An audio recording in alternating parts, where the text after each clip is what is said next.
আসলে কি হয়েছে বিশু? কাল রাত্রে আব্বার খুন হয়েছে, হাসপাতালে ভর্তি। তাই হরি কাকার কাছে কিছু সুদে টাকা নিতাম।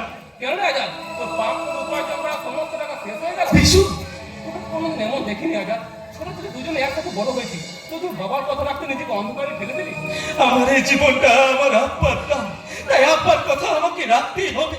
তাছাড়া তাছাড়া তোদের সমাজ আর আমাদের সমাজ এখন অনেক আলাদা। কিন্তু আমরা তো প্রত্যেকে মানুষ আজাদ, হিন্দু মুসলিম হলেও আমাদের শরীরে বইছে লাল রক্ত। এটাই কিন্তু আলাদা করতে পারবি বল? পাপ করতে করতে আজ পাপের ঘোড়াটা পূর্ণ হয়ে গেছে। হাঁটার চেষ্টা করলেও আর ভালো হতে পারবো না। যে জগতে আমি পা রেখেছি সেই জগৎ থেকে ফেরা মানে মৃত্যু।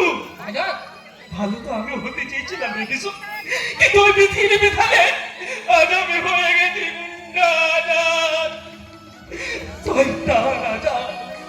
যে সমাজের জন্য আমি কিছু করতে চেয়েছিলাম, আপন হতে চেয়েছিলাম, সেই সমাজে আজ আমাকে পর করে দূরে ঠেলে দিয়েছে।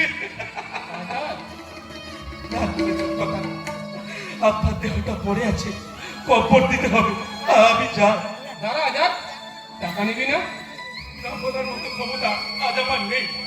এই নে রাখ। যদি কোনোদিন সৎ পথে উপার্জন করতে পারে তবে এই টাকাটা তোকে আমি ফিরিয়ে দেবো।